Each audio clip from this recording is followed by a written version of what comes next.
welcome to another video. Tonight we are listening to Katy Perry's 5th studio album, Smile. I'm very excited about it. As soon as Witness came out, I know a lot of people were disappointed. I ended up liking the album. It's definitely a very different sound than all the Katys before. And I know some people are like, oh, we're going back to the old Katy. And I don't really see it like that. I see it more as, oh, these songs have a lot more musicality to them. I think message-wise, I think Witness was a really strong album. But in terms of the sonics of it, they weren't as, oh, I can turn up in the club to it, or I can jam out, or they're as instant of classics. I'm really interested to listen to this album. There are 4 songs on it that I have heard before. Never Really Over. Oh my god, I love that song so much, as you'll see very soon. Daisies, love that song, and now it has even more of a special message that we know that her brand new baby is named Daisy, which is so sweet. Then there's the album title, Smile, which we've heard. I don't really listen to it that much. I don't know if I like it or not. I think we'll have to listen to that within the context of the album. And then Harleys in Hawaii, another song I don't really listen to that much, and I think I'll have to figure out within the context of the album if I like it. Those 4 songs are just very different, and I felt like Never Really Over and Harleys in Hawaii could be on the same album, especially with like Small Talk and maybe Never Worn White.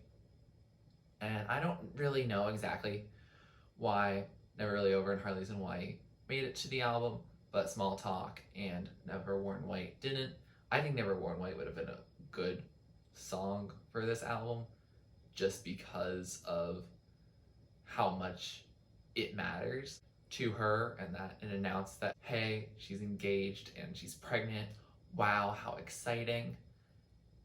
And yeah, I'm really interested to see where she takes it. The album art isn't really my favorite, and the title of it is just really big on there. And also, I'm not really sure if I like it as the title for an album, but obviously that's Katy Perry's choice, and I'm gonna respect that. But I am so excited to get into this album. It got delayed like multiple times, so I'm really excited to just finally get to listen to it. So let's get into it. Track number 1 is Never Really Over, a song I love. This song was, I think, number 4 on my Spotify Top Songs of 2019 on my Wrapped. So you can tell I really liked it. I'm losing my self-control. I'll draw the line, and I do. 2 years and just like that, my head still takes me back. Thought it was done, but I guess it's never really over. Let's go. Just because it's over doesn't mean it's really over, and if I think it over, maybe you'll be coming over again, and I have to get over you all over again. 2 years and just like that. That line hit different because in 2019 I was experiencing a recurring feeling of something that happened 2 years before that. So it hit very much different last year. The clock ticking is perfect for this song. Thought we drew the line right through you and I.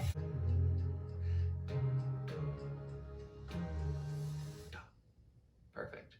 So that was Never Really Over. Literally perfect song. Probably my favorite from Katy Perry ever. Like, when I heard that song for the first time, and then the idea, oh, she could be releasing an album soon, I was so excited. And then when she was like, nah, I'm actually not releasing an album. I'm just releasing some singles. And all the follow-up singles, Small Talk and Harleys in Hawaii, they were nothing compared to Never Really Over. Never Really Over is an instant classic, highly comparable to a lot of her older work. And her older work is awesome and deserved a Grammy at some point. Never Really Over, oh my gosh. And if she had actually released an album at that time, I feel like it would have charted like a lot better because people would have been anticipating an album. It needed to be promoted more because it deserved to be promoted more because it's just that good. Love that. If the rest of this album is anything like this, which It'll be hard to do because obviously this is written completely after Never Really Over. I'm not entirely sure why it's even on this album, but we'll find out, I guess. But because everything was written later, and Smile and Daisies, neither of them sound anything like Never Really Over. So I'm not overly optimistic about the rest of the album trying to sound like that. It's really hard to get to the perfection, but I'm hopeful. Track number 2 is Cry About It Later. Okay, so it is a happy song. We're crying about it later. We're not gonna think about that right now. Oh, okay. We're doing that today, Katie? Okay. Champagne on ice only makes you stronger, period. Oh, this is groovy and funky. Cry about it later. Think I'm ready to be someone's new muse? Okay, okay. This is a narrative, not Orlando. Tonight I'm having fun. Tonight I'm getting something brand new.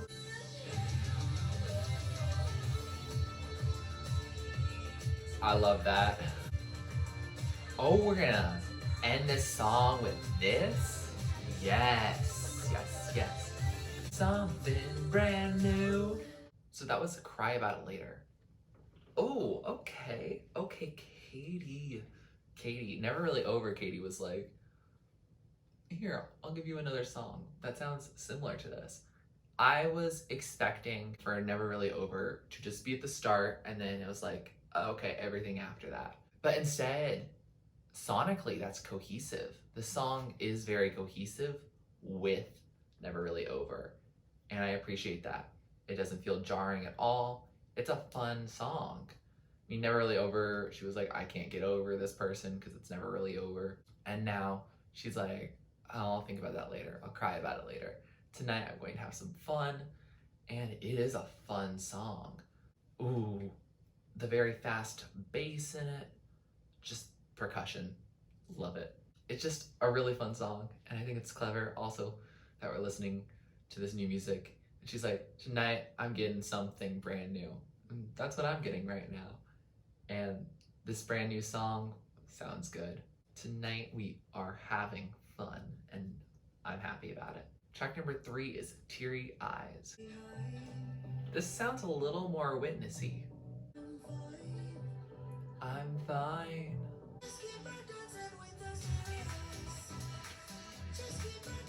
Oh, this is a little different. Okay, fade into something a little more palatable. Keep on dancing with those teary eyes. So that was Teary Eyes. And this song is interesting. It definitely sounds very clubby, very club friendly. It's interesting. It sounds a little bit like if a song off of Witness got a dance mix, which is not a bad thing.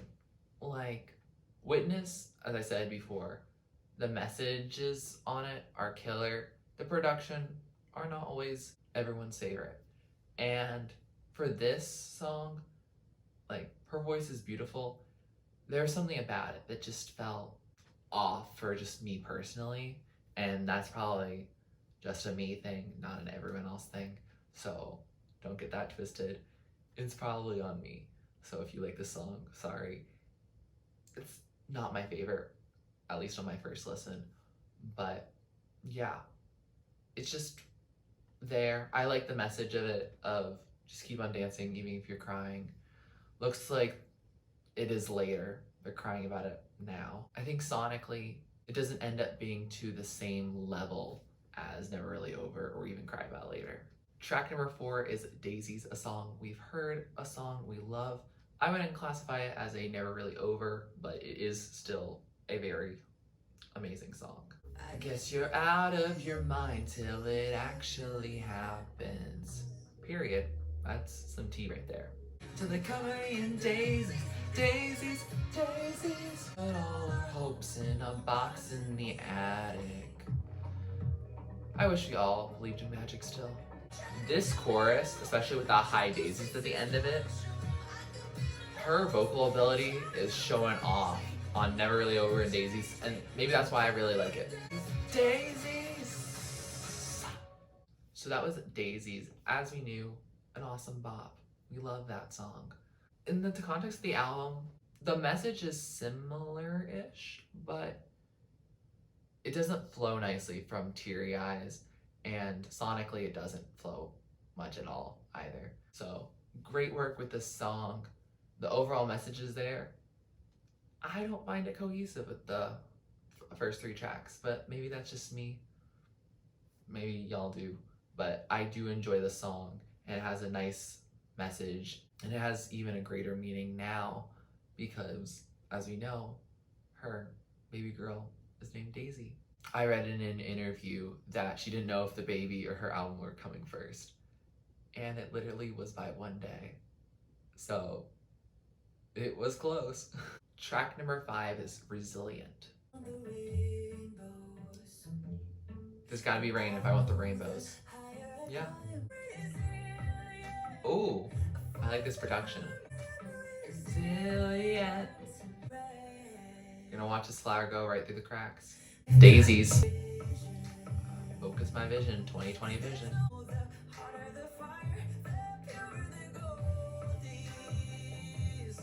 Is that science? Won't let the concrete hold me back.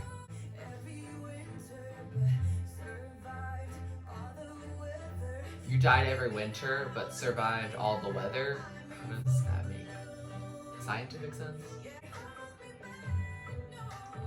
Ooh, project. Beautiful.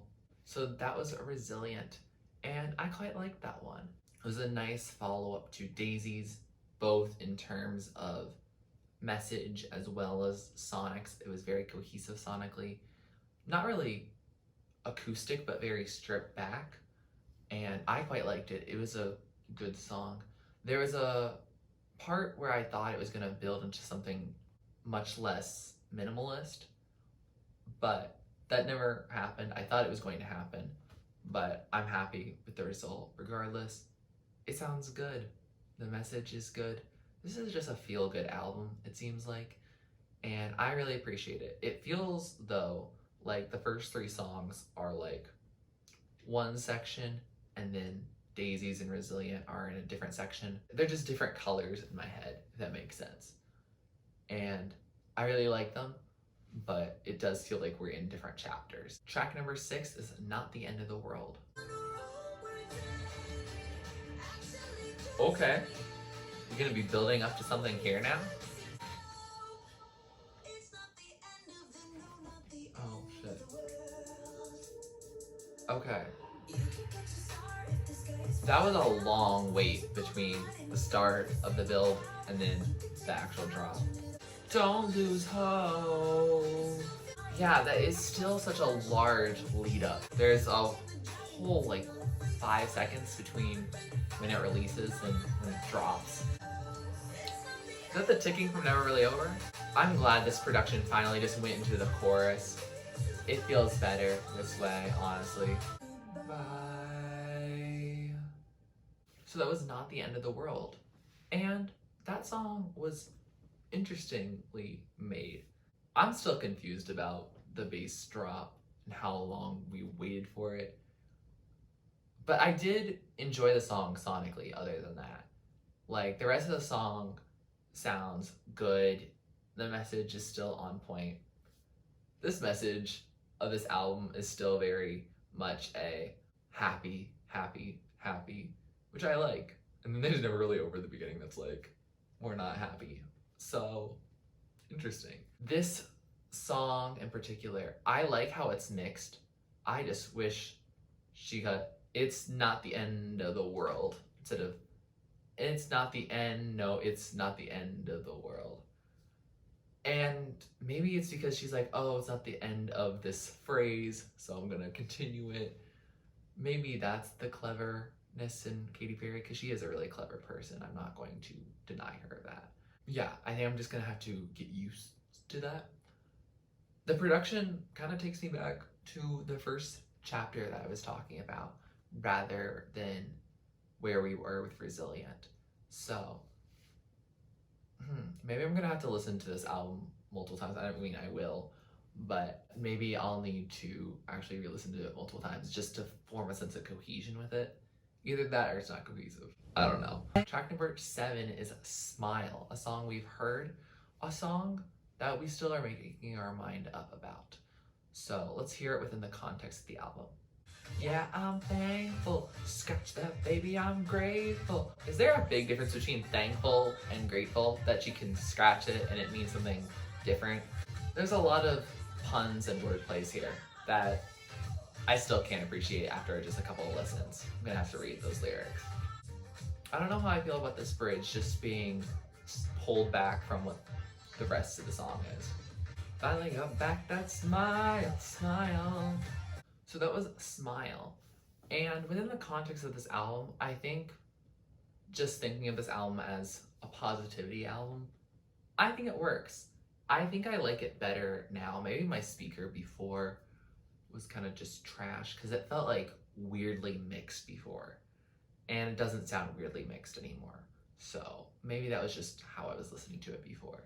The song itself, like, I can already tell you it's not gonna be at the very top of my ranking, but like, it's a solid song. Like, she got a good song. It could definitely be on the radio. It could definitely just be at a party, you know, when those are safe. I just like the message behind it. You know, it's been a while, but you know, I got that smile. It's great. One of the reactioners that I watch regularly is Owen Bush. He mentioned in a reaction of just this song that he felt like this song was an album closer. I kind of feel that. Like, I could kind of feel it being like tying the loose ends together. But obviously we still have about half an album left to go. So we have to think about that. Obviously he didn't know what the rest of the album sounds like, neither do I. So let's continue. Track number 8 is Champagne Problems, a song that I haven't heard, but if it's anything like Cry About It Later, where she mentions like champagne will solve all your problems, maybe this is the opposite of that song. Ooh, funky introduction.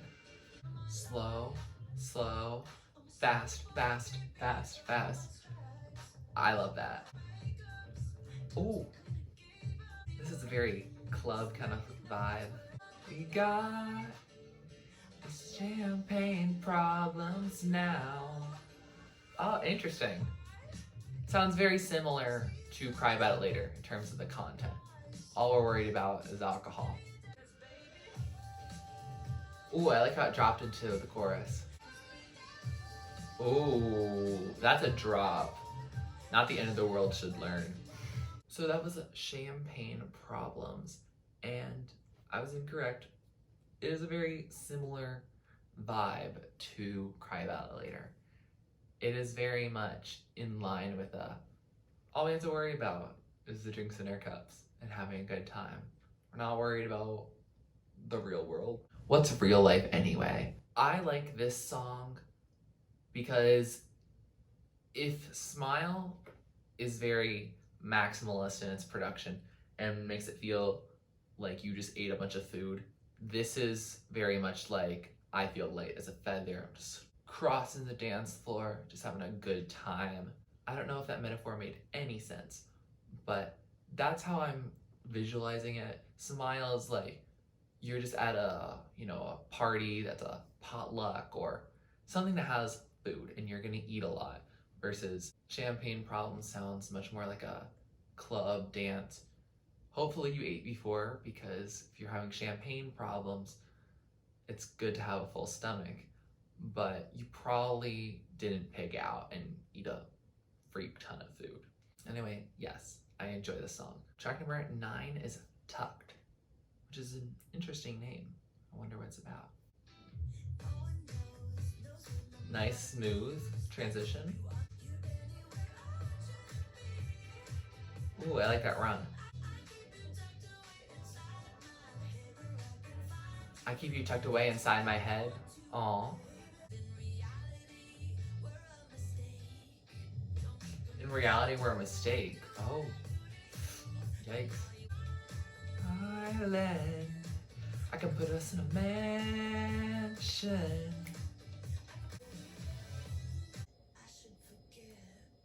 You're someone I should forget. Oh my god, is this a callback to Never Really Over? Ah. Ooh, I like how she ended that. So that was Tucked. And what a fun song. It sounds a lot like Champagne Problems, and not in a bad way, very cohesively. And I really liked that. Unfortunately, it's a little less happy. Seems like there's someone she should be forgetting about, but I guess it's never really over. She made the album lyrically cohesive. What? We were like, yep, we got the beginning, and it's like, oh, we're actually happy. But actually, it's just a fantasy. And I'm like, oh, so we're doing that again. I think this song is a bop. It sounds different than a lot of the other dance pop that's very popular right now, like Future Nostalgia or Chromatica. But at the same time, it's still very, club friendly. It's still very pop. And I'm still having a good time. Track number 10 is Harleys in Hawaii. Again, another song I really need to listen to within the context of the album to determine if I like it. I'm always not ready for that song to start that hard. Want you to take me for a ride. We know she's not actually hula-ing. She mentioned Island and Tucked too, so I like that lyrical cohesion to bring that newer song into this older song. You and I riding Harleys in Hawaii, I do that. Honestly, I think that's so clever to rhyme hula with jeweler. That's Katy. Engine revving, Hawaii. So that was Harleys in Hawaii. And I think it's like with Smile. I just really had to hear it within the context of the album, and I think it's a grower, just like Smile is. The difference, I would say, is that Harleys in Hawaii, to me, has never sounded like a single, and it originally came out as a standalone single. And it really felt like a filler track, not necessarily in terms of, oh, it's not good, it's just a song you just hear in the middle of an album, not like, oh my god, this is the track you should be paying the most attention to. Because it's just a nice, chill, relax song. Very much a summer vibe. Just chilling in like a hammock or on the beach or something like that. It is a fun song. It's very carefree, very chill. Doesn't blow me away like Never Really Over. Track number 11 is Only Love. Oh, is this gonna make me feel like we're going to church? You're not copying Rent, Katy, are you? Leave the world with the hate behind me. Take only the love. That's a good message. Only love, only love. Oh, this is heartwarming. Her voice sounds so pretty stripped back. So that was Only Love, and wow, that warmed my heart at like 2 a.m. Okay, thank you, Katy. Thank you. This song reminds me a lot of Smiling When I Die by Sasha Sloan. I love that song too. This song is great. It's really pretty. It's very humble, and I appreciate that. It feels a lot more like Daisies and Resilient than a lot of the rest of the album. But, there's a lot she can say in the 3 years since she's made another album. And this feels nice because it feels so authentic. There's not really much layering on her voice. It feels very much like her voice, and her voice is beautiful. It feels very genuine and really heartfelt. And, she really loves her mom, and she really wants to show her appreciation and her love for her, as well as just for all the love that she's been given over the years. The line, I'm gonna leave all the hate behind me and take the love instead. That's some lyrical genius, honestly. I don't know, I really like this song. And yeah, it's a great message. We love it. Track number 12, What Makes a Woman. This is the last track on the album. I know it came out the week before. I knew I was gonna react to it, so I didn't listen to it. And it's only just over 2 minutes, so it's gonna be kind of a short closer. Sounds like she's giving us a bunch of questions, and she's gonna tie it into what makes a woman. Oh, I liked this insertion of bass. Feel the most beautiful doing whatever the I want, period. You spent your whole life trying to describe what makes a woman, but you couldn't. And that's what makes a woman to Katy, is that they're mysterious. Us girls, we are so magical, right?